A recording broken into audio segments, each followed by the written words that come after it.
So kasama pa rin natin si Sir Johnny Marcos at dito tayo sa kanilang farm. Sir, pangalan ng farm po ulit? JLM Farm, sir. Johnny Lolita Marcos Yes, sir. Farms. At specialize sila sa green leafy vegetables, Yes, sir. root crops, and herbs. Yes, sir. Ayan. Including fruiting. Meron And tayong fruiting. ibang varieties ng fruiting dito na naitatanim, sir. Okay. Like cherry tom, Yes, sir. Okay. bell pepper. Bell pepper, Yes, cherry sir. tom. Ayan. Sige, sir. Tutur tayo. Papakita ni Sir Johnny yung kanilang farm. No? Sir, thank you so much. Dinala nyo kami dito sa inyong farm.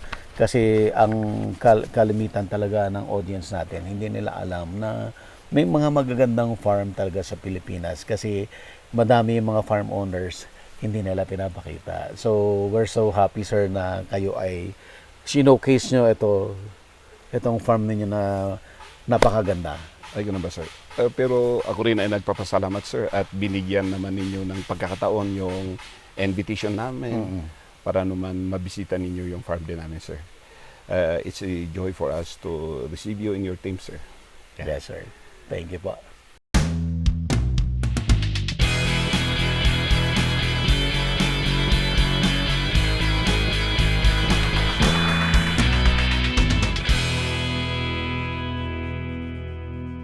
Available na po ang agribusiness merch sa Shopee. Ang link nasa description box.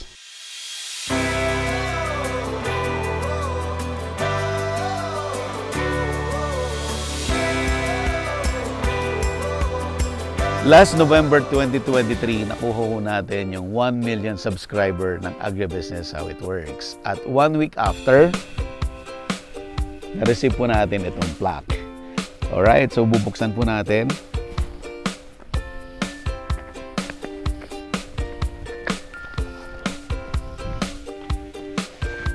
Taran!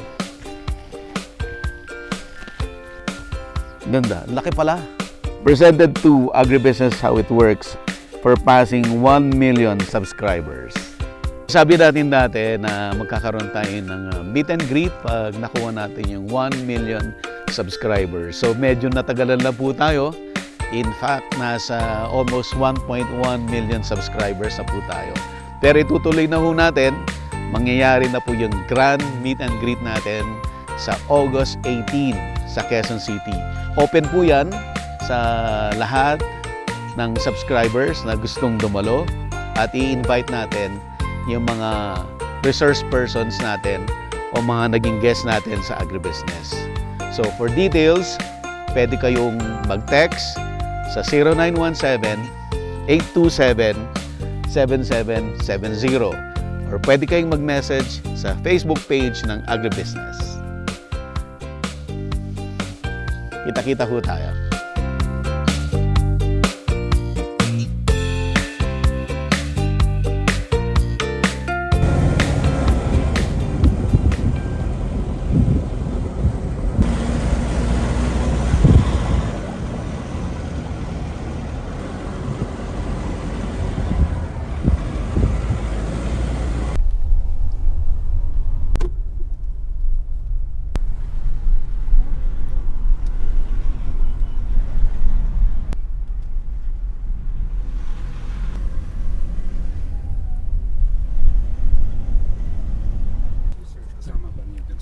Apa? Apa? Baka kasi hindi makapasok ito doon sa loob, sir. Baka kailangan itabi natin dito sa labas. For Sir John. And I'm not in any way related with it, sir. Baka sigurado na ta. Kabinido lang, sir. Tabi tokada ko. Sige sir, try lang natin. Sorry lang, sir, ako patanggalin, it's rainy season. Sometimes advance na. Siguro madmadlaw, sir, habang nagpaparetay niya. Pag tapos init manan, ako makita ikiyag lamaw. Mas din man nagkasto, madamdama. So, on in office, sir. Yes sir. Okay yan. Hoping ma-enjoy you, sir. Opo, opo. Stay home dito yung lugar kayo. Opo, opo. Okay. Sige pa. Dandahanin na lang. Papahila ko na lang sa iba. Kung ano, ilipat yung mga gamit. Dito tayo mag-overnight? Pag ganun din si sir. Root crops. Ano? Leafy greens, herbs, and spices. Leafy greens and herbs. And spices. Ah. Talaga. Apelido nila Marcos sa FB. Marcos nga daw. Kamag-anak na sila Marcos. Hindi daw.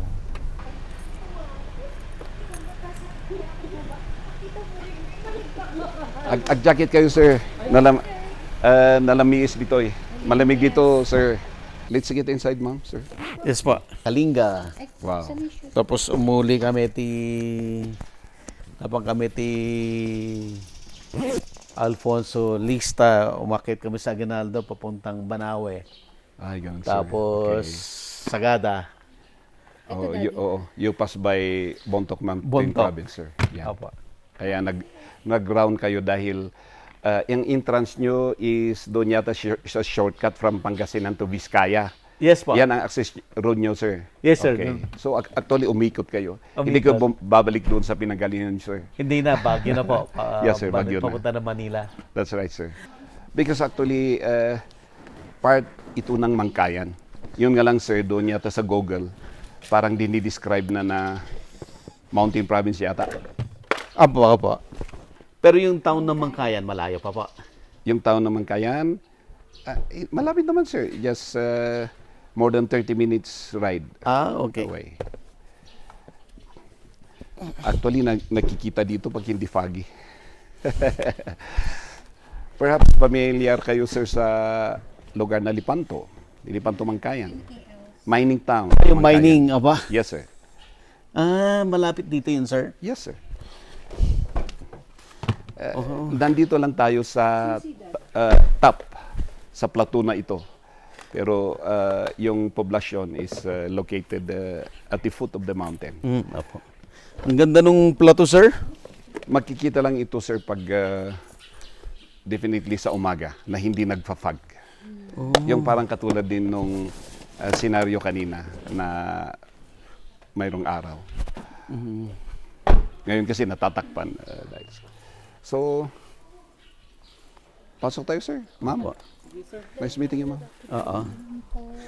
Si Kit po at saka si Elmer, mga... Ay, siya pa, si ma'am pala. Barkada Hindi ko ko po. pa nakamayan. Ito po mga best friends. Wow. Mabuti naman, sir. At sumama kayo para nagkita-kita tayo. Namin napunta Mount Trump. Talagang Sama kami. lead po siya. Wow. Si Sofia po, sir. Yes, Anak sir. ko. Anak namin. Introduce natin si Sir Johnny Marcos. Ano yung disclaimer mo, sir? May disclaimer si sir. Hindi daw niya relative si President. Yan ang totoo, sir. Kapilido. Opo. At nandito tayo sa Mangkayan, Benguet. Yes, sir. Ayan. Actually, this is Barangay Balili. Okay. Barangay Balili. Sitio Am-Am. Sitio Am-Am. Yes, sir. I was surprised, sir. Ang ganda ng farm niya. Si sir parang hindi pa niya nakita yun. Nag-praise na. At anyway, lilibutin natin yan. Papakita Yes, sir. lahat ni sir yung kanilang... Sir, ang expertise nyo, leafy vegetables, Yes, sir. root crops, fruiting, fruiting, including herbs. and herbs. Ayan. Actually, we are cultivating several varieties of crops dito sa loob, sir. We apply crop rotation. So that's why we are cultivating several types of crops. Ganun, sir. So, pasok muna tayo. Yes, sir. Yes, sir. Sir, adjacent kayo ng Bugyas. Yes, sir. Actually, dadaanan nyo. Ang Bugyas. Yes, sir. Going to Baguio. Yes, sir. And actually, that's my hometown. Ah, Yes, sir. okay. Bugyas is my hometown. Nagkataon na yung asawa ko, taga rito siya. Taga dito. Kayo inuwi, sir. But anyway, yung lolo ko nanggaling din dito sa lugar. Dito rin. Yun I nga lang see. tumira sila sa loob Bugyas. Opo, opo. Kaya nung pumarito ko, binbiro ako ng mga relative na binalikan ko yung lugar na pinanggalingan ng lolo namin. Ganun, sir. Okay, let's go. Okay, sige po. Talagang dito kayo nag-stay, sir? Dito sa loob ng farm? O, dito rin yung house nyo? Hindi. Lumipat lang kami, sir, nung nagkaroon na ng shade. Dahil kailangan kasing araw-araw yung supervision. Opo, Hindi opo. katulad noong, okay. Sir Buddy, si Noemi, yung panganay ko. Ay, hello po. Kayo pa yung nag-message? Yes. Ayan. Si Sofia kausap, sila magkausap. Yes, sir. Ako yung panganay. Oh. Hello, ma'am. Nice. Gandang tanghali po. Siya Buddy. naman si Mrs. Hello po. Ang ganda mo. Kaibigan po. Okay? Apo. Pasok kayo, sir. Ma'am. Diretso na tayo dito sa table, eh. Diretso na table. Lunch time naman. Ay, hello po, ma'am. Okay. Hello po, Please ma'am. Meet my mom, my mother. Oh, hello po. At Kumusta po actually, kayo? siya yung nanonood noong una sa vlog mo, sir. Ah, Nakatira kasi siya sa La Trinidad. Oh, I see. Apo, Pupunta apo. ako doon dahil may gagawin dyan sa La Trinidad. Nadaratnan ko siya na nanonood. And, because agriculture is, I mean, parati agriculture yung binablog mo. Kaya pag nandyan ako, sumasama ako sa kanya na manood. Sometimes, pag siyempre malimit kasing pupunta ako ng Trinidad. So, actually siya yung nanonood nung una. Yun ang- Sa kanya yung nakilala yung channel. Yes, sir. And dahil nanonood siya, pumunta yung panganay namin doon sa La Trinidad. Nakita naman niya, siya ngayon kasi retired teacher na, principal. Kaya nagpa-farm din siya ng flowers sa loob doon sa hometown namin. Siya actually ang nagsabi na nabasa daw niya doon sa vlog news, sir. Pupunta kami na. Napupunta ka na yung Cordillera. Cordillera, po. There might be someone na pwede na nais magpa-feature, sabi daw nyo. Kaya na timbre sa akin ng ate ko. Kaya doon na, why not invite Sir Buddy in this farm, in his team of course. Baka rating sila rito. Ganon, sir, actually, ang umpisa.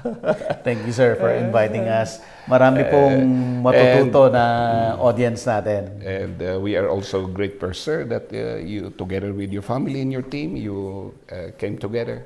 Apo. Yes, sir, and we are grateful na pumarito din kayo. Pinaunlakan ninyo yung pagyaya namin sa inyo, sir. And Yes, we are pa. so much humble, we are grateful, Father. Yeah. So, let's have our lunch. Ako taga-Pepa. Okay. Sir, Ikaw, let's pray. pray. Heavenly Father, we are thankful for your goodness. We are grateful that you have sent Sir Buddy all together with his family and the team. You have protected them. That's why they have arrived safe and sound in this place. We are also grateful for a nice fellowship that we will be having. Thank you for this food also that you have provided. We are grateful that it's sanctified by your word and it brings nourishment to our physical body. We rejoice in you, Father, in Jesus' name, our Lord and Savior. Amen. Okay, please help yourself. Okay. May kutsara dito. Buong natutunan mo ng 4-year course, it's just 10%. Possible, sir. The 90% Definition of experience. Yung terms ba? Definition of terms. Ano ba yung sabihin ng term na ito? Ganun, sir. Di katulad din ng driving, sir, di ba? Natutunan mo nga kung paano mo isi-ship yung labor, paano mo yung manubila mo, paano gagawin, paano ba i-synchronize yung kung hindi automatic yan, kung magka-clutch ka pa. Pero hanggat hindi mo hawakan ang manubila, sir, Manabela. paano ka matututo na magmaniho? Anong ganun din sa farming. And of course, other ventures ang sa lower part ng Balili. So, dyan lumaki yung mga bata. Bago ko may finally na pumarito. Pero before that, naninirahan kami sa kubo-kubo. naghihiram kami ng bahay ng iba. Nung unang pag-akyat ko rito, ganun. Dahil nag-umpisa ako na, noon pa, mayroong farm na pwede mong sakahin Hiramin. na hindi ka naman mag-uupa. Mayroong ganun. Nais nilang, halimbawa, katulad ng, dito kasi, sir, ay 2 beses lang nagtatanim. Or even once. So, una, tinataniman nila ng patatas. Okay. Ayaw nilang magtanim ng repolyo na second crop. So, yan yung hinahanap ko, yung ayaw tataniman yung garden niya, yung farm niya. Para yan ang hihiramin ko for one cropping. Ganun, sir. Kaya naghiram ako, nag-upa, until finally, nabili ko ito, sir, nung binata pa ako. Then after na nagsama kami ni Mrs. after several years, may nabili kami na karugtong sa property na ito, kaya naidagdag. Ganun, sir. So, yung mga anak namin, palipat-lipat yan sa isang bundok, na iyan, pinanganak yung isa, lumipat na naman kami sa isang farm na mayroon ding bahay, maliit na bahay ng may-ari. Diyan din ipinanganak ang isa. Lumipat kami din ng isang farm. Ipinanganak ko naman yung huli. Ganun, sir, bago finally na nagsettle kami doon sa pinagawa naming bahay. So, in fact, yung mga anak ko, naisilang sila doon sa mga bahay kubo talaga. Nung bata pa sila. Sa farm. Dahil, Farm, bagamat sir. Saan yung farm na yan? Bibilin ni... Joke, edit. Literally, sir, sa garden, ganyan, sa taniman, ganyan. Yes, sir, Medyo dahil- remote area, ganyan. Yes. Noon, sir, remote. Dahil hindi katulad ngayon na yung sasakyan darating doon sa harap ng bahay. Makakarating na. O kailangang lakarin. O katulad ng lugar na si Noemi ay pinanganak.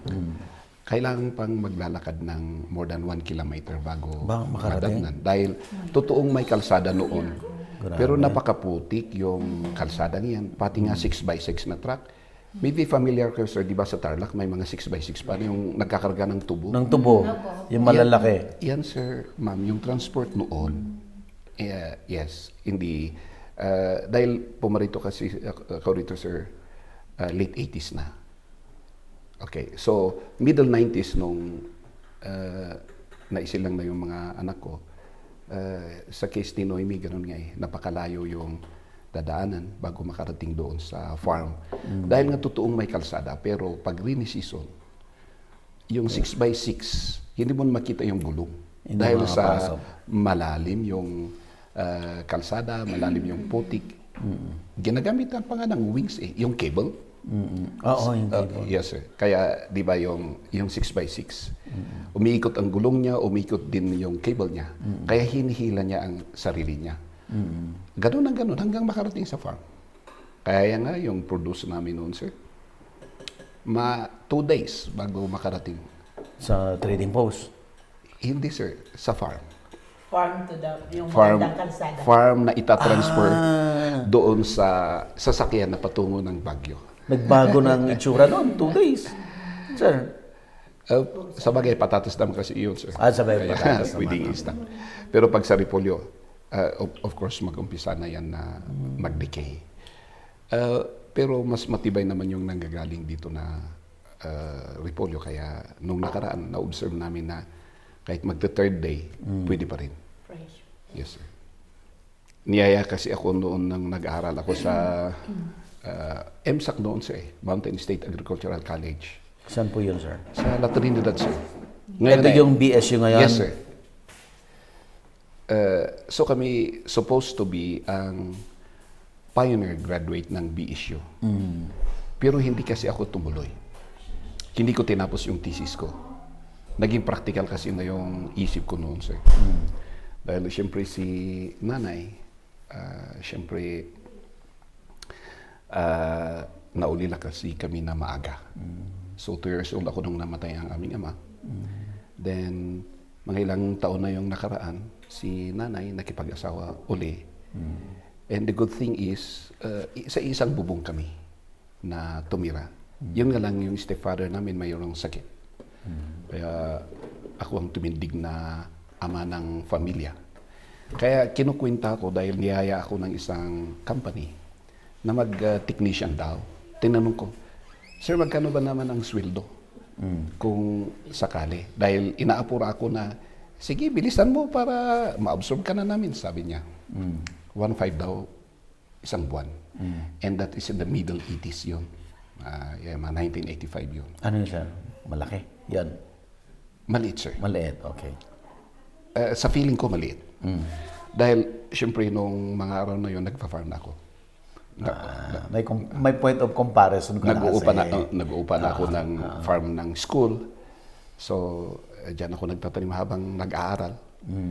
Kaya, kung sa 1.5 na yan, at based dito sa nakikita ko na kaunti, ilang plots na lang ang sinasaka ko,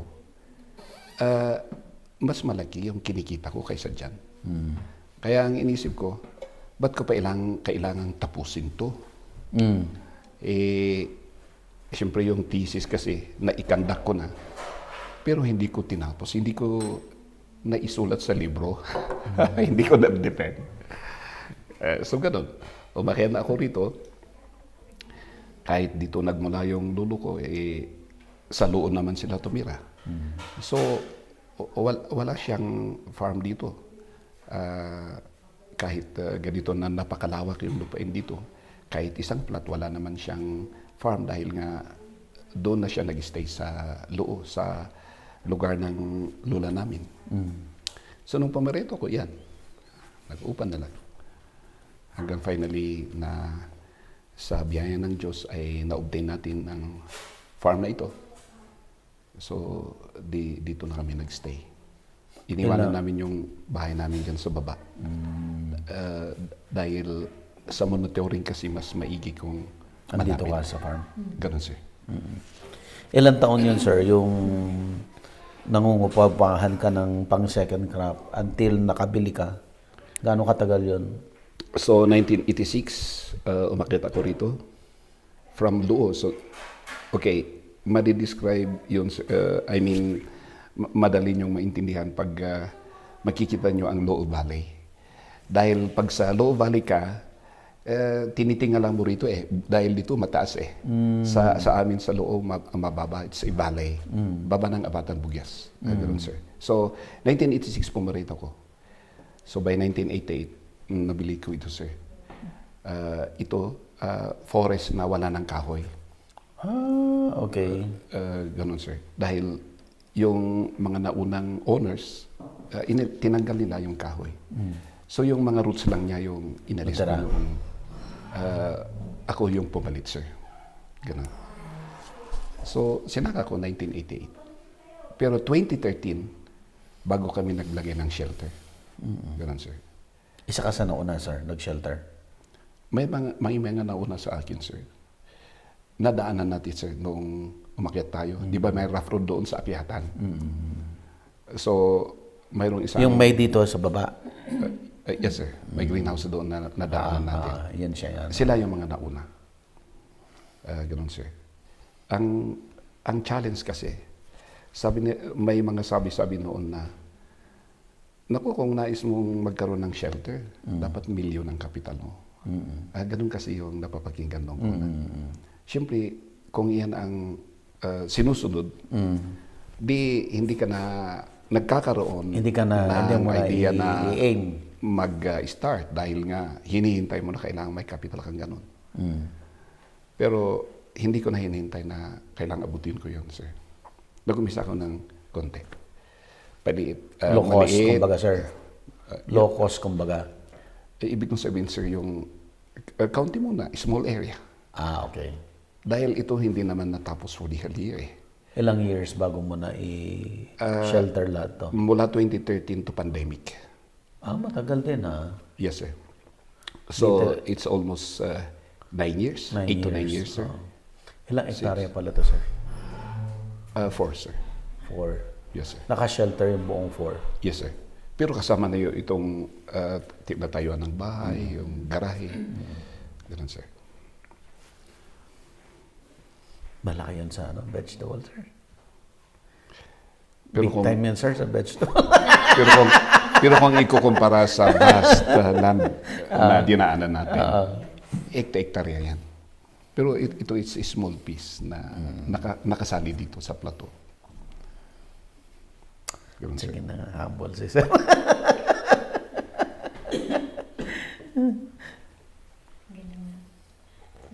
Saan kayo nag-benchmark? Saan kayo nagkuha ng technology? Una, sir, kung sa shelter, yung mga nauna, yung bang naghiram kami ng kanila, yung moldurahan nila para yun ang sundan namin. And then, nung nagkaroon na kami ng shelter, sir,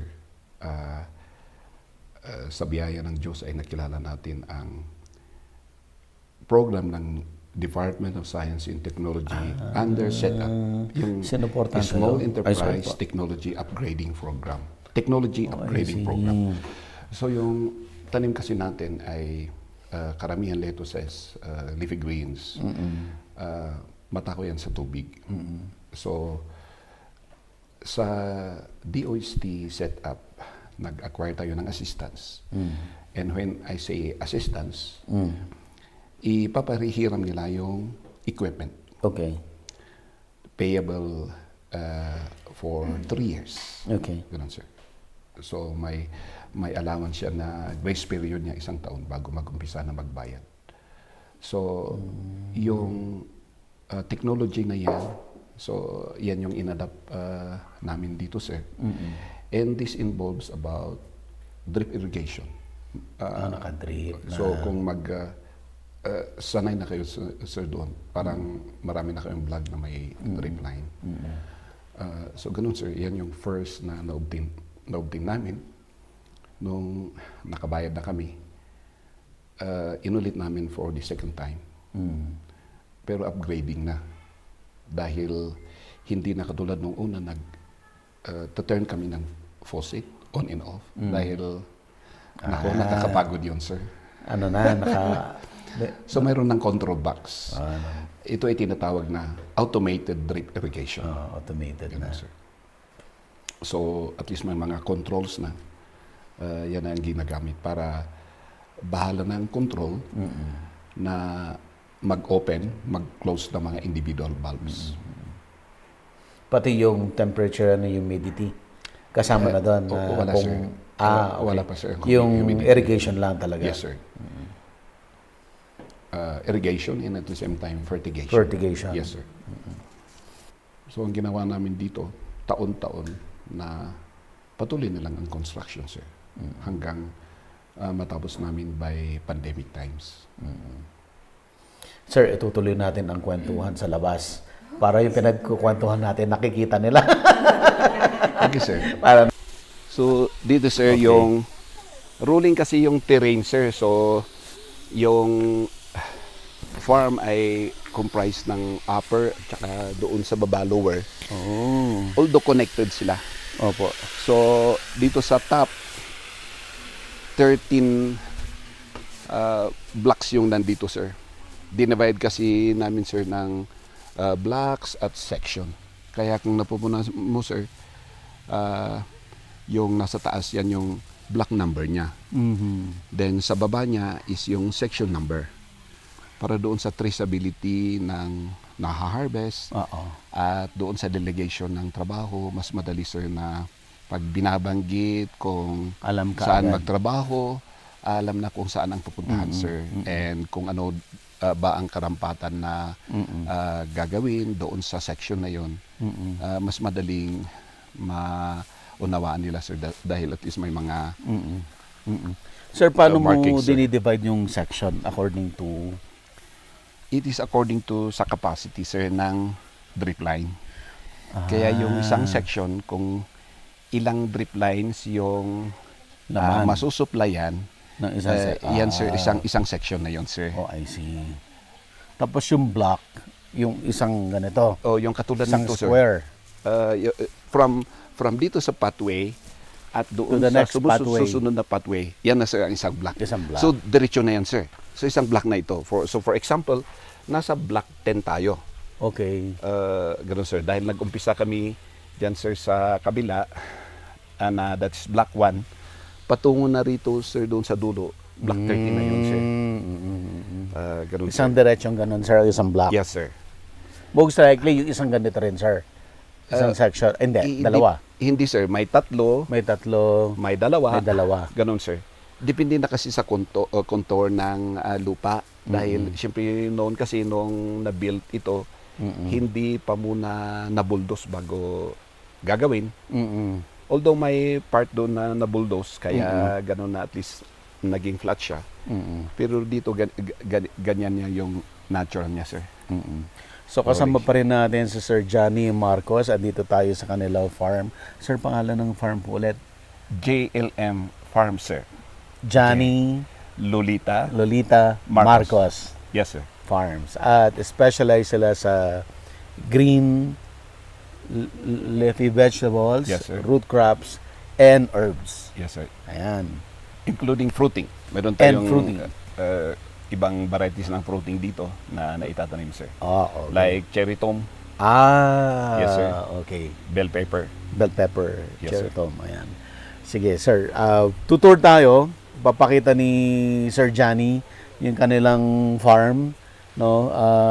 Sir, thank you so much. Dinala nyo kami dito sa inyong farm. Kasi ang kalimitan talaga ng audience natin, hindi nila alam na may mga magagandang farm talaga sa Pilipinas. Kasi madami yung mga farm owners, hindi nila pinapakita. So, we're so happy, sir, na kayo ay showcase nyo itong farm ninyo na napakaganda. Ay, ganun ba, sir? Pero ako rin ay nagpapasalamat, sir, at binigyan naman ninyo ng pagkakataon yung invitation namin para naman mabisita ninyo yung farm din namin, sir. It's a joy for us to receive you in your team, sir. Yes, sir. Thank you po. So, Alright. dito tayo sa iba't ibang varieties ng crucifers. Okay. So, dito, sir, sa Block 11, mayroon tayong kale sa part na dito sa taas. So ito yung tinatawag nilang Toscana, sir, na uri ng kale. Oh, I see. Yes, sir. So kanina nagulam tayo ng cauliflower. Cauliflower. Ito yan, sir. Dito yung galing yan, cauliflower. sir. Ang ganda. Ang ganda.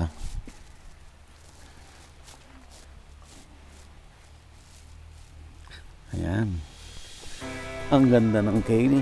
Mamaya may ibang uri ng kale din na makikita natin as we tour the farm na iba Ang ang ganda. shape ng dahon niya. Wow. Toscana, sir.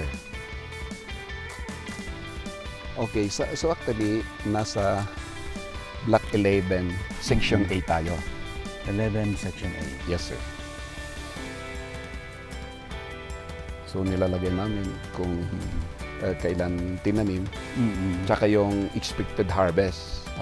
Yun nga lang hindi na ilagay dahil ito kasi, sir, patuloy siya na Tuloy-tuloy. sa pag-aani. Pag Apa. naumpisahan na, hindi minsanan na katulad ng mga lettuces na pag pinutol na, tapos Tapos sir. na. Oo. Ito patuloy na. Per leaf po Yes, yung sir. pag-harvest. Tinatanggal yung leaf, yung harvestable na, Mm-mm. uusbong na naman ang new shoots niya. Ayan na naman ang pipitasin, sir, sa susunod. Mm-mm. Yes, sir. Sir, sino ang market ng kale? Si Dison Farm, sir. Ah, okay. Wow. Itong broccoli, sir. Cauliflower, sir. Ay, sorry. Itong cauliflower, ang pinaka-protection niya, itong shade na. Itong Yes, sir. shelter. So, kaya ganyan kaganda. Yes, sir. Pag, mas lalo pag ganitong tag-ulan, napoprotektahan yung tanim, sir. Dahil sa presence ng shade. Wow.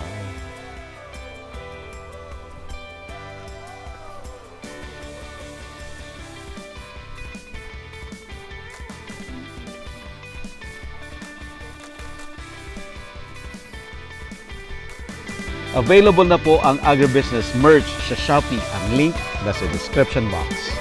Agribusiness, how it works. Instruct, Inspire, Succeed.